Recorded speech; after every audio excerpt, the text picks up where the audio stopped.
identifikasi potensi bahaya dan penilaian risiko. Gempa bumi Yogyakarta Mei 2006 adalah peristiwa gempa bumi tektonik kerak dangkal yang mengguncang daerah istimewa Yogyakarta dan Jawa Tengah pada Sabtu pagi 27 Mei 2006 kurang lebih pukul 5:53 waktu Indonesia Barat selama 57 detik.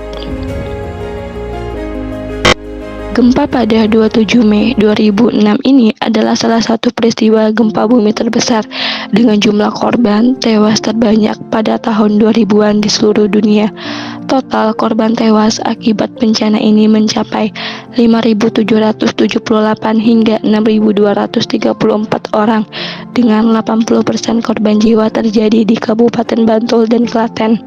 Wilayah tersebut mengalami kerusakan dan korban jiwa paling besar karena gempa bumi khususnya berdampak pada rumah-rumah warga dan konstruksi yang sangat buruk, dan gempa terjadi pada pagi hari di mana masyarakat masih tertidur lelap hingga korban jiwa begitu banyak.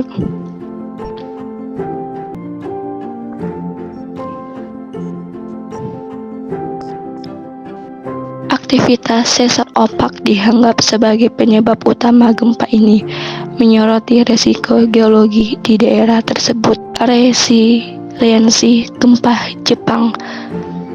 Jepang memiliki pendekatan komprehensif terhadap ketahanan gempa yang mencakup kode bangunan seismik yang ketat, sistem peringatan dini, dan pelatihan masyarakat. Bangunan dirancang dengan fitur sebagai fondasi fleksibel dan mekanisme penyerapan guncangan untuk mengurangi dampak gempa. Selain itu, Jepang telah membangun budaya kesiapsiagaan yang kuat melalui latihan rutin dan program pendidikan. Pada dasarnya,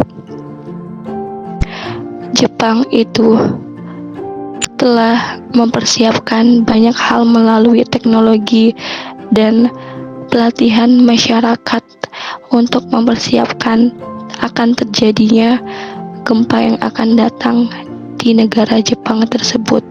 Oleh karena itu, masyarakat atau penduduk Jepang telah menyiapkan jenis bencana dan dampak gempa Jogja 2006. Gempa Jogja 2006 tidak sekedar meninggalkan pilu bagi warga yang kehilangan anggota keluarganya. Gempa tersebut juga memicu efek berantai berupa kondisi ekonomi yang mengalami kelumpuhan total. Hal tersebut disebabkan oleh listrik yang padam dan ditutupnya Bandara Adi Sucipto.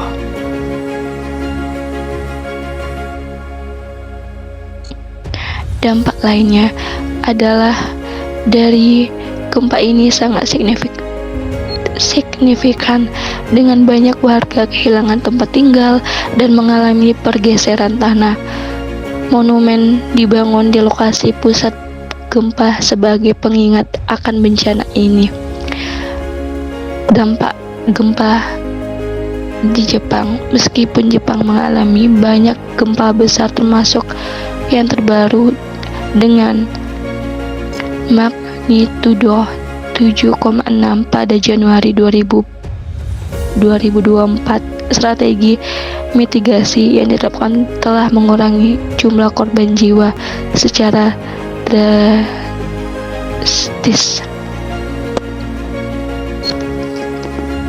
Perbandingan penanganan Indonesia dan Jepang.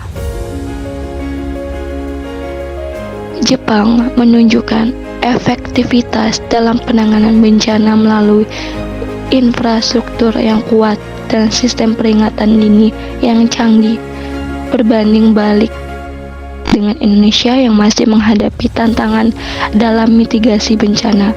Pendekatan Jepang menjadi model global dalam manajemen risiko bencana. Oleh karena itu, sangat jauh perbandingannya Dalam perbandingan penanganan Indonesia dan Jepang, Jepang telah mempersiapkan berbagai banyak teknologi canggih, seperti contohnya sebelum terjadinya gempa, handphone masyarakat sudah diperingati oleh SMS, sedangkan Indonesia belum ada kemajuan teknologi yang secanggih Jepang untuk penanganan akan terjadinya gempa tersebut.